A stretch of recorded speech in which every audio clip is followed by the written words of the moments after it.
You're just barely hanging on.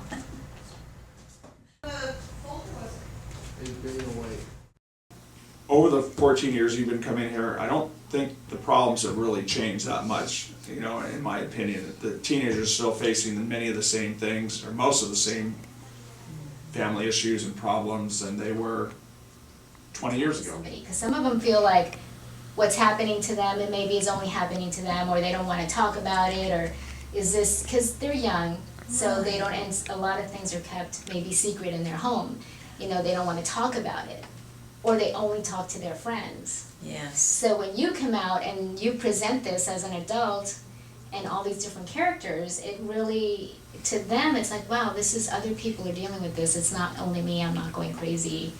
And then they feel like they can express themselves more freely. Over 14 years, she's come out 7 times, because we looked on the calendar. I always watch and see how many actually stay and talk to you, and there are several students that feel like they're bonding with you, and they feel like they can talk to you, and then to them it's like, okay, this is really happening to me. It's not in my imagination. You know, this is something that is happening to other people. It's not them, they know somebody who it is Oh, happening that to too. in their families or their friends who are going Yes. through that particular situation.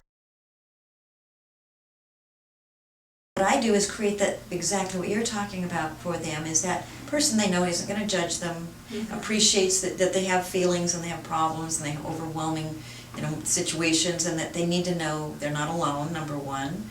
And number two, that somebody will listen and not judge and criticize, and help them get out of being a victim and see that they have some choices. What can I do in this situation? And of course, kids, until they're old enough, they are prisoners in some of these homes. So that's my goal always, is to be that person. Afterwards, I hold these groups, kids come, and I'll get 50, 60 kids to sit with me for an hour to 6 hours. Each one going around and cathartic and crying and needing to get out something they said, I've never told anybody this before. And then I get all their names on a list and I give it to the counselor and the principal. But I don't go into those schools unless there is a commitment. When we know we have kids with these issues, we will provide some support to them. I think pretty much anybody who works with kids a lot on a daily basis, whether it be counselors or principals, they get it. Here it's much smaller, so we're able to really interact with the kids and really know what's going on. Where some of the larger schools, very few adults for thousands of kids. And then that's it. As much as sometimes they want to help everybody, they just can't. I mean, there's too many. Here we have the benefit of having it smaller, so you're able to develop the relationship, and when you develop a relationship, then you develop the trust of the kids, and they're able to help them out. Legacy of Hope gives me that little window of trust time.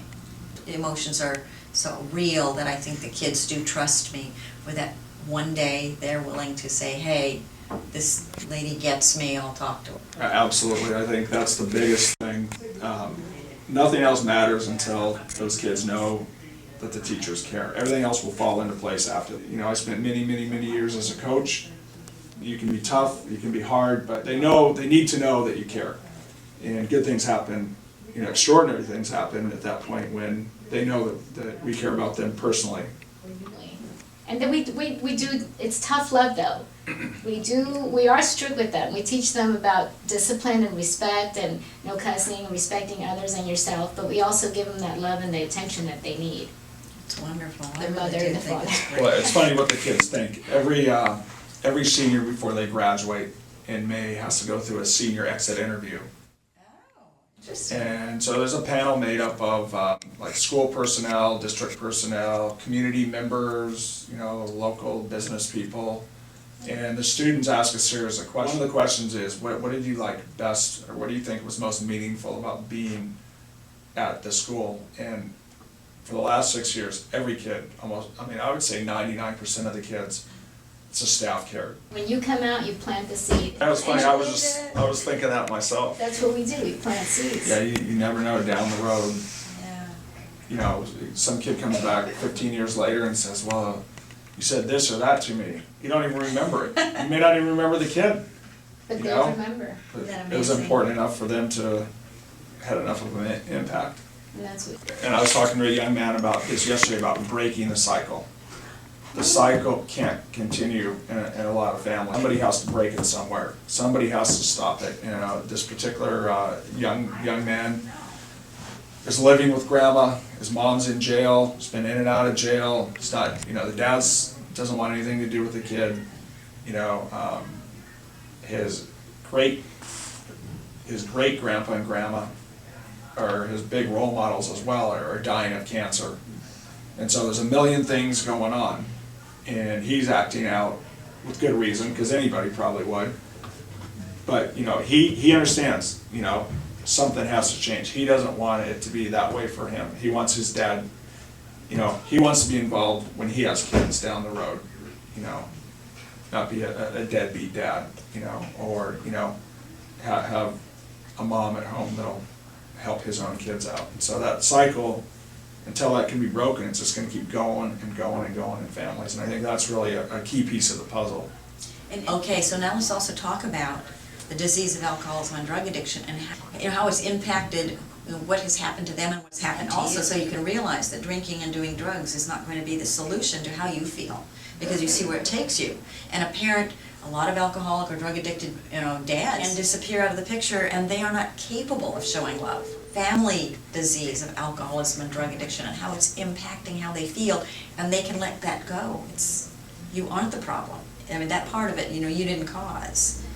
But you do have a responsibility for self-care, for putting yourself in a safe place, for making sure you get the best education you can get, so you make sure every day when you go to school, you make it as good a day as possible. No matter what's happening, I don't like that kind of thing. 1, 2, 5 kids who can get parental consent to at least talk to us about what they've gone through, the emotional, social challenges they've gone through. First, ask them, do you remember the show that I did? Do you remember what character stood out for you? Remember the gangbanger? They always remember him, you know.